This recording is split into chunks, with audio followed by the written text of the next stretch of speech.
with the needs and the demands of the protesting masses. Thank you very much. The first person would go now. Comrade Adalamoye Michael Lenny. I'm the one of the organizations actively mobilizing for this End Bad Governance protest. I mean, just as my colleague said, the aim of this press conference is to address important issues pertaining to our protest. I mean, this is the fourth day of the protest, and we've seen different level of attacks, victimization across board, so that we wish to use this opportunity to address some of these important things and to also respond directly to some of the points made by Mr. President. Of course, I will not call those things points, but I mean some of the things he expressed this morning. So, comrades, good morning once again. Presidential broadcast. Tinubu is out of touch with the masses and the demands of our protest. The insistence that the protests are politically motivated shows a deep disconnection with the masses. The economic progress the president reads out are for himself and his cronies and not for the masses. The reference to protesters as misguided and uninformed shows that the president is a condescending dictator. We wish to express our sadness and deep disappointment at the latest broadcast by President Tinubu, which is the first address to the nation ever since the End Bad Governance protest started, which is now on the fourth day. After over 3 weeks since Nigerians started mobilizing to take to the streets, and after scores of dead protesters and assaulted journalists from the first 3 days of the protest, President Tinubu broadcast was nothing but a masterclass of gaslighting us, manipulating and double speaking that has plagued Nigeria's brand of public speaking for decades. Many had requested genuinely that the president should address the nation when the protest was being mobilized for, and some even felt that the president should also address even when the protest started, that perhaps he could make some points that could help douse whatever tension is on board. But to the surprise of many, who genuinely felt that if the president had addressed the nation, some of the demands of the protesters would have been captured and sharply addressed by the president. Many of them are today disappointed by what the president read out. Okay, okay, I'm not defending the president, but kind of let me play like maybe devil advocate here. So, yeah, the president kind of tried demand to respond to one of the demands of the protest that's leading to or have eventually led to this protest. By trying to solve one of the problems, and that is transportation. So he ordered NNPC to start providing Nigerian crude oil to Dangote refinery, and not only to provide but also to start selling in Naira. I did a video on that 2 days ago. What happened was, I think that news was, I saw that news a day before the protest. So I don't know whether it was done 2 days before the protest. The news was like a day before the protest. That when I saw that news and I reacted to it. But I reacted to it, I think it was the day of the protest. So maybe it was taken for granted. They didn't bother to publicize it very well so that everybody would see that. In that case, maybe some Nigerians would have been okay, fine. You are making effort to solve some of the problems, or the major part of the problem, which is actually the cost of transportation, which is that, in fact, like 70% of Nigerian problem is as a result of the cost of transportation in the country. So, I mean, this is something they should have done earlier, especially since we had a refinery that can solve that problem. But then, anyway, go and watch that video. You see a video I published, I think it was on that 1st of August or thereabouts on NNPC and Dagote refinery, then you understand. So, like I said, I'm not defending the president. Maybe if the president had done that pronouncement himself a day before the protest, maybe things would have been different by now. But now it has really escalated to where it is today. Okay. Out today.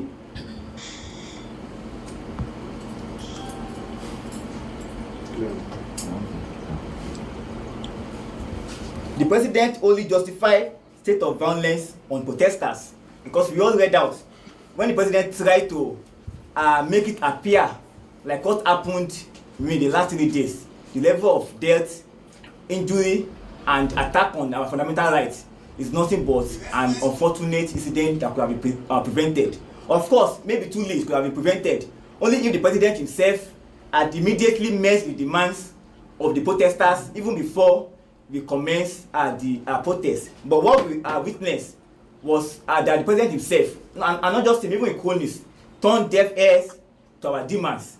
And the president had to start speaking to various special advisors, people of different names who were never appointed by Nigerians in the first place. The claim by President Tinubu that our protests are driven by a political agenda to tear Nigeria apart is nothing but an attempt to call a dog a bad name so that it can be hanged. It is a gross misrepresentation of the obvious fact and has become the economic reality of all Nigerians. These protests have been largely faceless and leaderless because it was a spontaneous response to the deep economic crisis experienced by Nigeria. The sharp inequality, barbarous corruption, and gross human rights abuses that we have seen every day before us. The protest was a lawful response of the Nigerian people to the failure of the Tinubu government and the entire ruling class to address this endemic systemic crisis after over 4 months in power. 14 months in power, rather. These protests were mobilized for by the flagrant extravagance of political office holders in Nigeria for the past 14 months, while asking Nigerians to be patient of hunger and hardship, which they claim to be our sacrifice for the nation. But what we have experienced within the 14 years is that those 14 months, is that those who ask us to be patient and have sacrifice are the same persons who are living luxurious lifestyle, who are budgeting millions and billions of naira to live lavishly. In fact, we heard when lawmakers bought vehicles worth over 130 million naira for themselves. At a point, even the president had to budget billions of naira to renovate the presidential building in Lagos.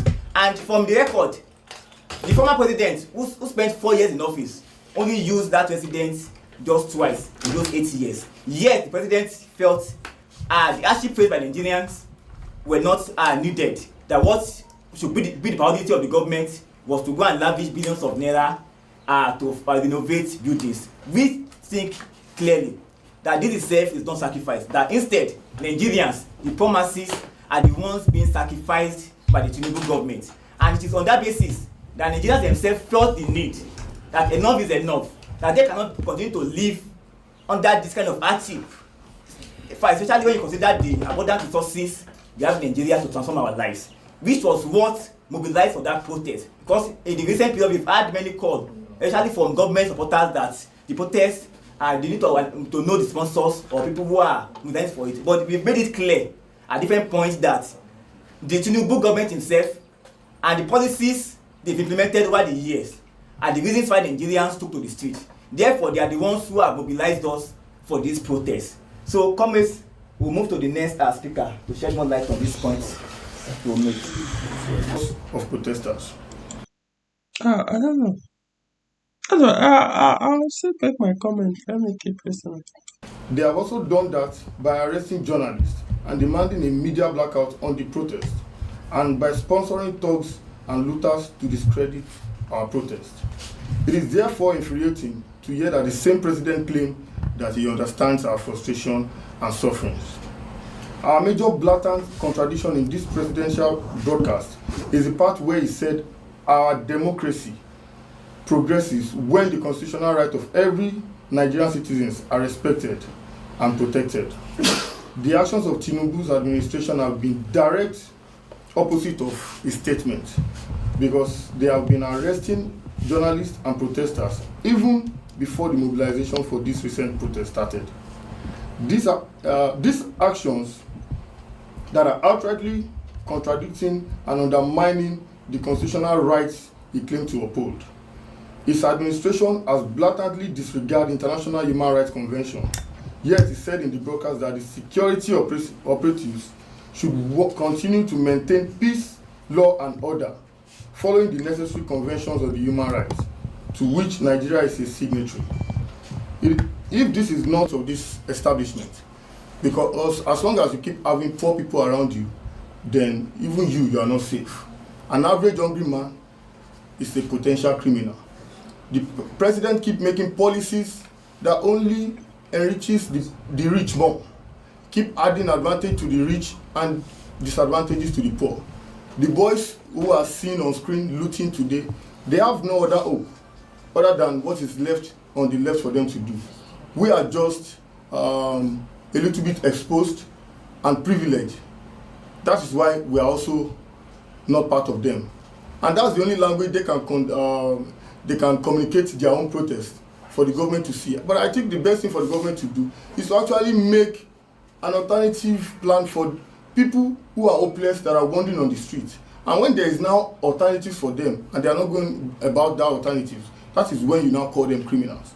And I think that the government is comfortable with the Nigerian society having enough criminals than having decent people, because by the time the Nigerian citizens want to protest, they need those criminals to do a counter protest for them, and also to blackmail a decent gathering of Nigerian people who are crying out, so that they can call all of us looters. So if you complain about looters today, you should ask the Nigerian police and you should ask the president, because they are the ones who created them. It's not everything I agree with him here. I mean, uh, this is what I would say. I know I've said it in previous videos as well on this channel. See, that's mistake with some politicians, man. It's not even government. See, sometimes when we say government, you look as if we are talking about buildings. No. Yeah, government is an institution made up of what? Humans. It's humans that run the government. So I'm talking about politicians now that constitute the so-called government. Sometimes when they make these decisions or policies that make the economy poorer more and more, you are increasing crime.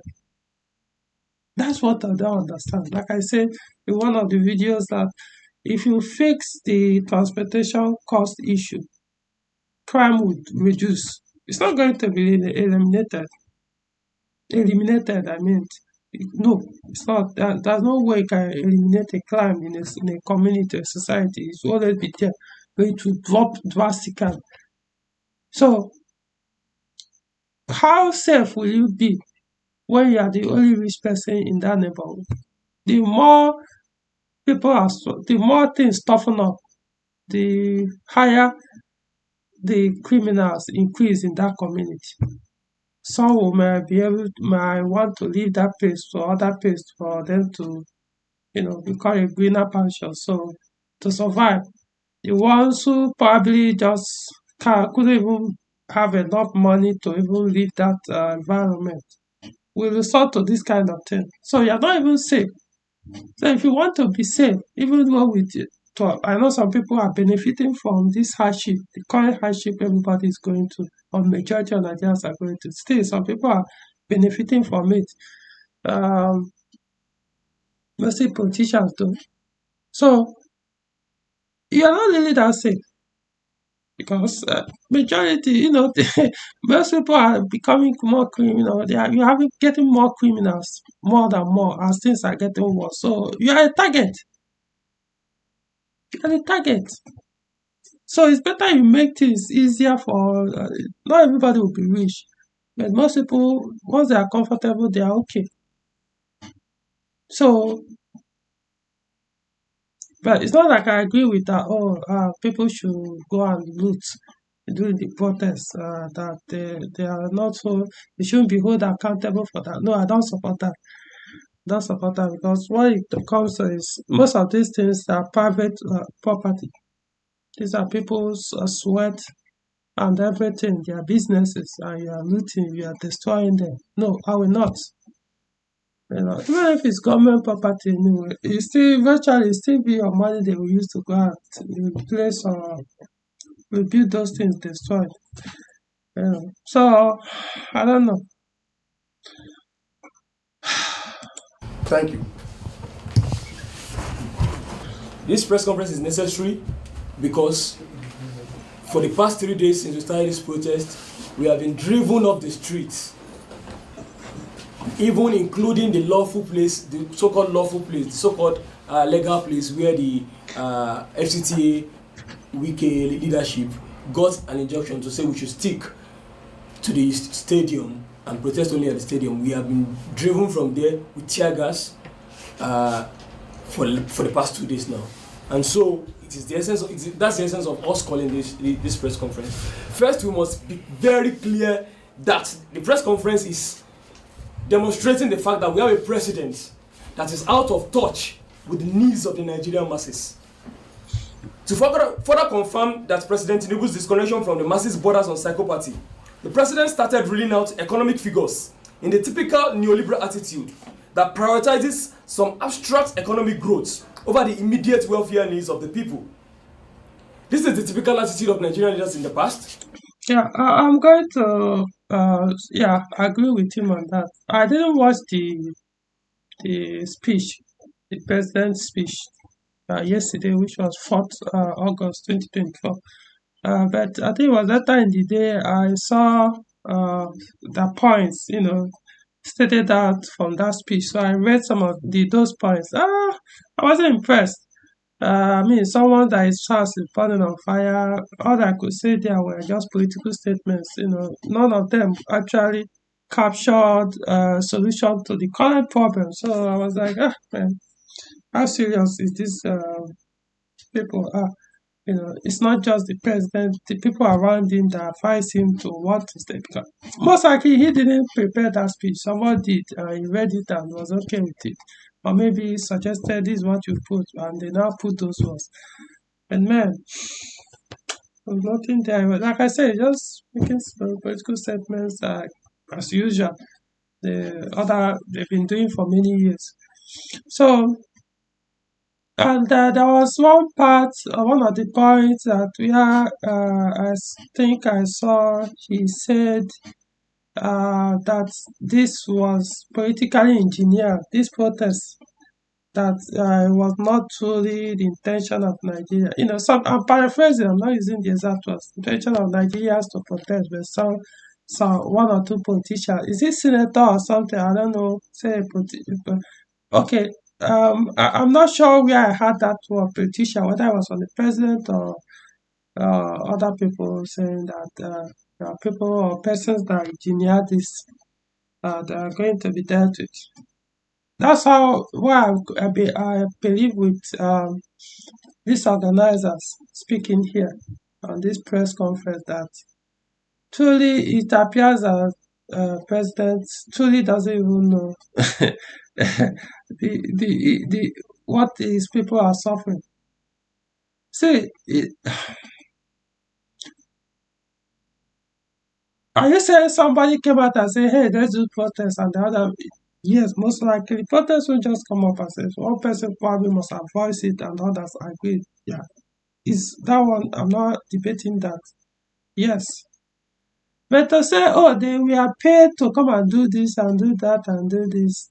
Well, yeah, maybe some did, but truly, you see, tension has been high for months. I was even surprised that it took this long before people started to react. So these are, even if somebody was behind this thing, maybe one rich person is here. Say it was just people are just looking for who will say, "Hey, let's move." It has been high. We have no idea what people suffer in Nigeria. How much do I spend every week on transportation? Yeah, I'm telling you, how much do I spend to Monday to Sunday? On average, 30,000 naira transportation.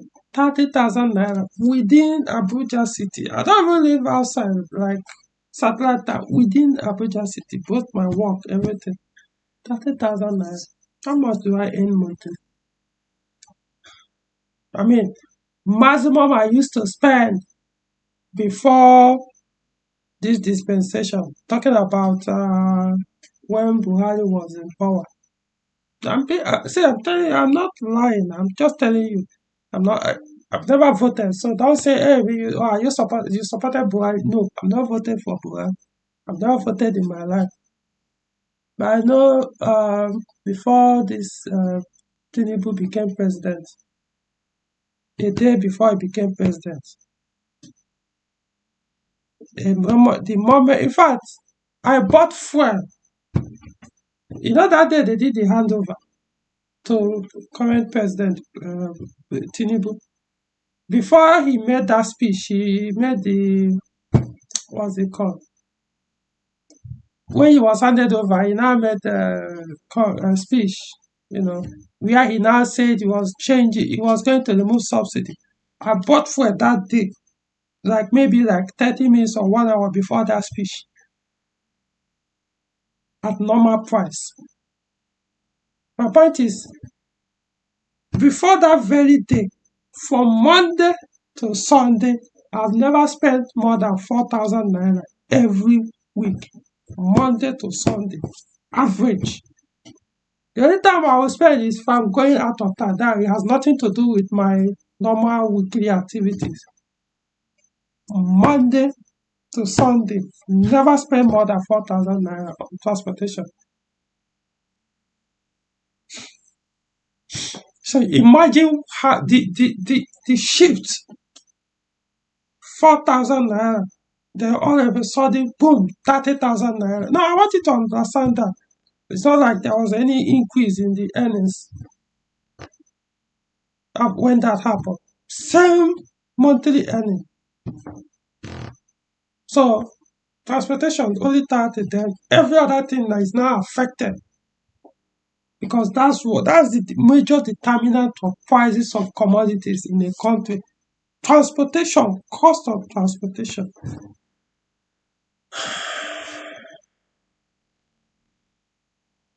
Yeah, people like us could be more restrained to react. I don't think that everybody is.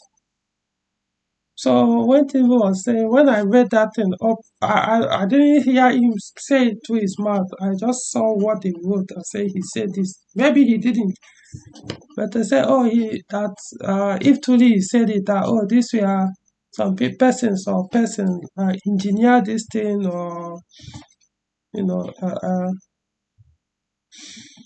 the protest. No, I don't think. Like I said, yeah, one or two persons who have some things against you, politicians or something, probably must have. You could say, hey, sponsor one or two things about the protest. Yeah, I'm not denying that. It's possible. Anything is possible. But majority, how many states in Nigeria would they actually do that? But look at the protests going on almost not everywhere, but most places. So it can't tell me they're actually everywhere distributing money. So Nigerians are actually going to. I imagine people who don't make close to what I make monthly. Yeah, I imagine what they actually go to. Now house rent have doubled. So many, as in, is it toiletries? I know how much I spent every month in those things, but now, see, these days, what people just do is who is still talking about savings? No, so Tinubu, you are very wrong if that is exactly what you say. that people are not, like you made it sound like people to Nigerians are not really going through this kind of suffering. It's our people that went and pushed them to come out. God.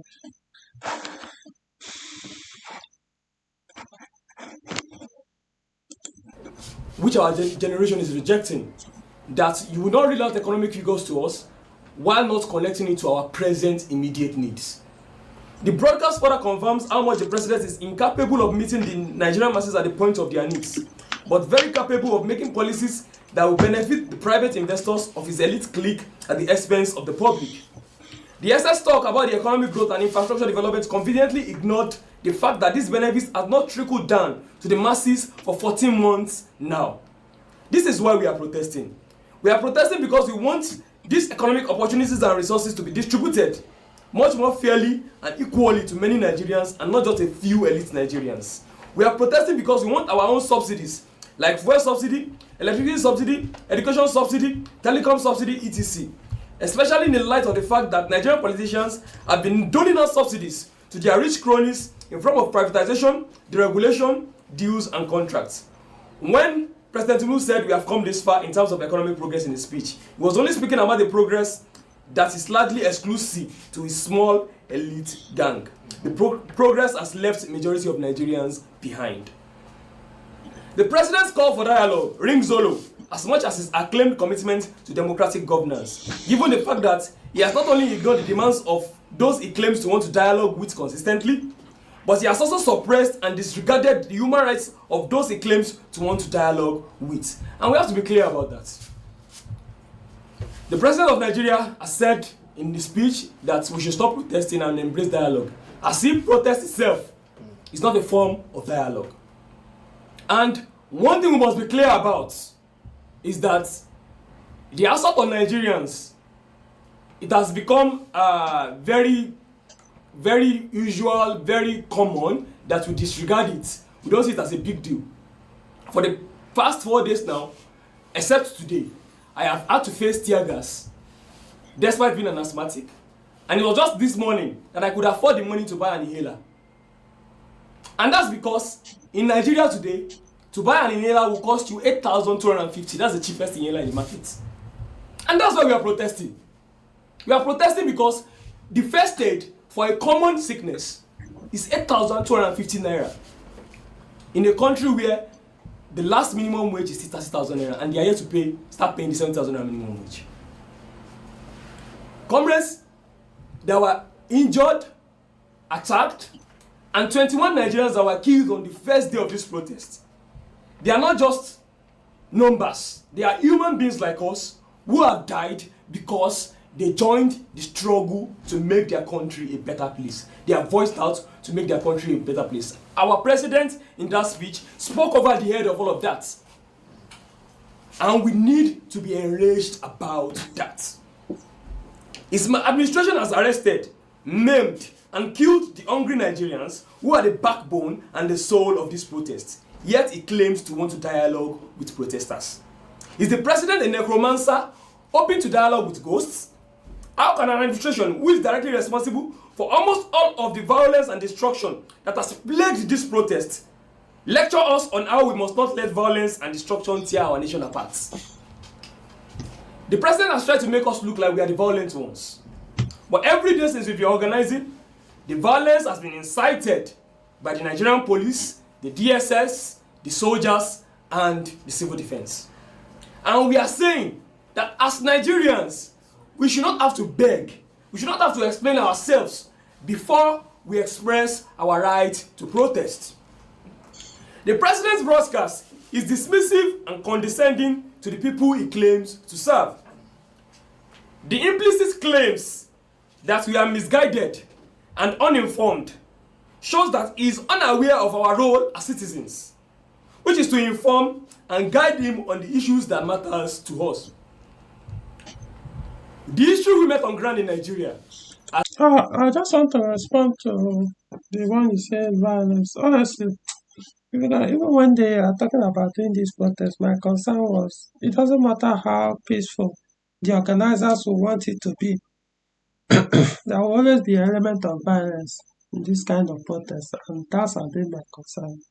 You know, people, one or two or more will lose their life over this. There will be destruction of property, both public and private. So those are the things. So I was expecting, hey, the father of the country, the father of a leader of a community. But you see, these are some of the things supposed to, once you see it coming, you prevent it. That was the responsibility of Tinubu. This should have prevented this thing. Like some are saying, you're supposed to have addressed now the country before this thing started. I don't know, is it everything you'll be forming big mouth? Even if you have aides around you or appointees that could do the talking, your own have more weight. You coming out on your television, on the television to speak and beg if you have to prevent the killings that is going to happen. You know it's supposed to happen. It will happen. This kind of thing, because not everybody will come out in good with good intention. Some will have that destructive mindset, and then it will escalate. Instead of you as a father to come out to do what you need to say, what you need to do quieten the whole thing. Let people say, figure out with what kind of advice do you have? Few hours or 2 or 3. They gave this notice how long? It's been long now. They gave it for like 10 days before it even happened or something like that. Before it started. And what were they doing? Your advisors or your experts you surround yourself with regards to economy. What are they doing? Not have come out with solutions to at least not all but one or two, especially that transportation, like I said in my 2 or 3 videos in the past concerning this issue. On this same channel before the protest started. You have come out and take this, make this, beg if you have to. Nigerians are supposed to be your children. So you just, and if they do this, some will die. And you don't care. That's not, I understand that, yeah, they were begging, hey, please don't do this, please don't do this, don't do this. It's a different thing that a father comes and call the family meeting, sit down and say, hey, please, this and this and this and this.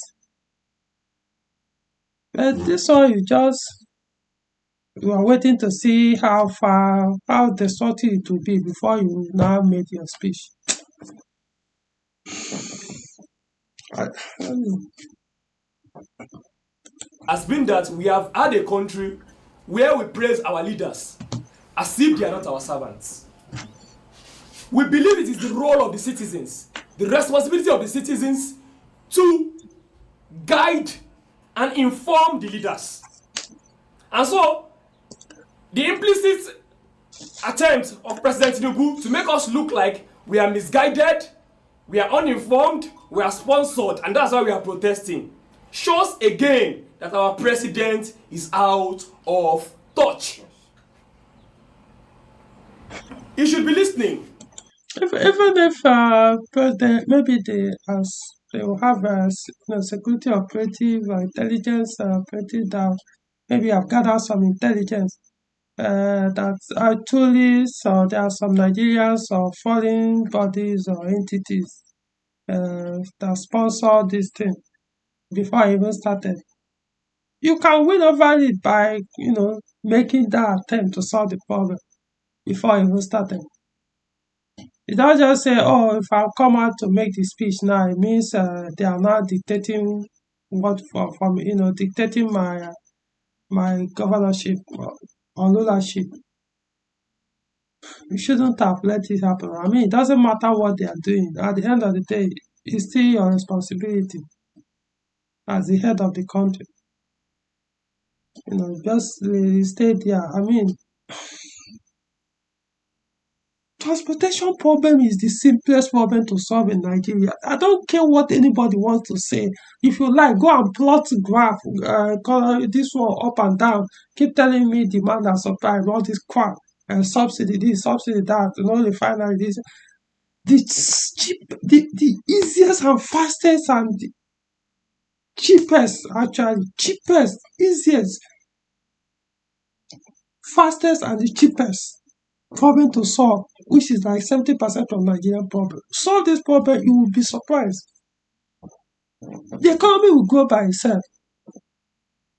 Everything would drop down. See, I read that this thing where I was talking about how you've been encouraging for the conversion of to CNG. Come on, you gotta be very serious. How do you mean conversion of CNG to who? The same people that can't even afford to feed themselves or fuel their car based on every other thing has increased price. You're expecting it to cover how much? Between 400 to 1 million naira to go and convert his car and still spend over about 200 naira or more to buy CNG per, is it per liter or something? I've forgotten what they call it. When before you took over this thing, they were selling a liter of petrol. Was it not one something? If I'm not mistaken. I forgot. Is it 200 or one something? I don't remember. Now you wanted to. How many people do you think can afford that 400 to 1 million naira to do that conversion? That will even help the vehicle. But what most people are saying, because it's a dry fuel, some engines they are not designed to run on dry fuel. So eventually it will weaken the engine valves over time.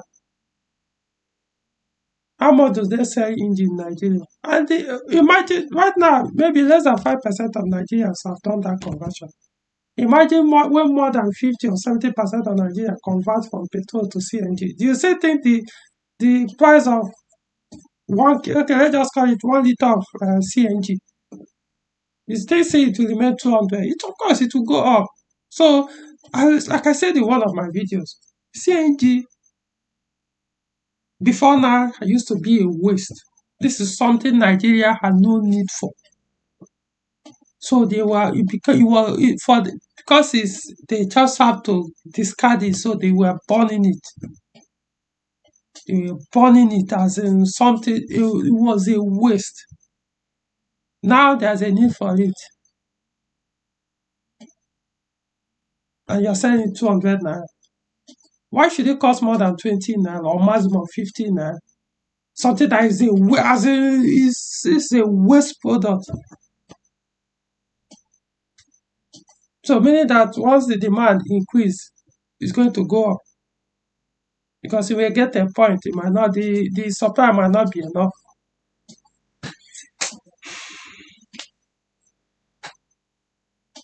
Solving transportation is not a big deal in Nigeria. All these billions and trillions they are mentioning, they are doing this thing. All you have done was, hey, Dangote, hey, I've heard you, you have this thing. What will it take to build this refinery and make it functional, start pumping fuel and this thing, petrol, diesel, and kerosene within a space of 30 days or less than 30 days? Give me the quotation. 50 billion, 100 billion, fine, we'll give it to you, solve that. Even if it doesn't pay back, fine, it will dash you, solve this problem. This will, in the next 4 years. So, in fact, you see, if you do this thing today and solve this transportation problem to the point that fuel price come down even less than 100 naira liter. See, President Tinubu, all you need to do is just go back and fold your hand and be drinking kunu, drinking. You can even travel, go and have fun. For the next, how many years remaining? 3 years remaining. You don't need to do any other thing. You will see the country will just grow. Nigeria will become the hottest part of Africa. People will be paying to come and visit Nigeria. In fact, it will become like the way people are rushing to UK to go and look for job or anything, survive. They will be rushing to Nigeria. What do you need to do? Crime will drop. Yeah, police will still be there doing their work, but the focus will no longer be that much. Because majority will be discouraged to do that because easily they can get, whatever they have is enough to take care of themselves. Simple math. Transportation affects everything. That's the major determinant of prices of everything you can think of, not just food in the market, not even houseware, everything. To build this one, you have to transport, and then it will affect it. Transportation will affect the price of moving the goods. to build a house, same thing. Man, simple arithmetic. So I don't know who people you guys are. Man. We should be the ones lecturing him on democracy and good governance and policies to address the issues fueling the protests. Given Tinubu's gargantuan history of corruption and self-enrichment through public wealth, he is the one who needs a lecture and probably a mental rehabilitation. He is so corrupt that he has reduced the trust of Nigerians in the government just by emerging as. Okay, so I'm going to end it here. See, when issue comes up, I'm not the type that want to keep escalating, insulting, calling them. Yeah, I can understand, but if you want the rest, you can go and watch it. For me, it's solution to the problem. So that let's draw the escalation, reduce it, not to keep putting fuel into the flame. You know, this thing can. I mean, people have died. How many? I don't even know. More might still have died. I don't know. Can't tell you what to do. You know, protest or not to protest. It's basically up to you. I don't know because democracy. That's one of the rights of democracy to protest. I don't even like democracy in the first place. So that's why when it comes to that one, I'm like, just politicians.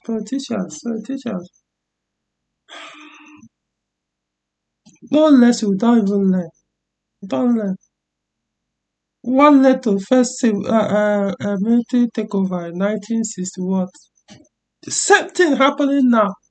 Politicians are so mean. The ones they after just to grab money. Even if you are not even embezzling money, what kind of policy are you putting in place to prevent this kind of hardship to the people that can lead to revolt? It's supposed to be on your mind. You are the target. It doesn't matter the kind of security you surround yourself with. When people become so pissed off and will come after you, you can kill one or two, kill 15, 20, 50. The rest eventually will get you and you and your family will be safe. So why don't you solve that problem so that you become safe by not making it too tough, making it easier for them to come after you? I don't know, man. This way I'll stop this. So this was published by Symphony. So you can check him out and published on the August 4th, 2024. So you can go and watch the rest of the press conference and that's the best I can do. All right, till next video.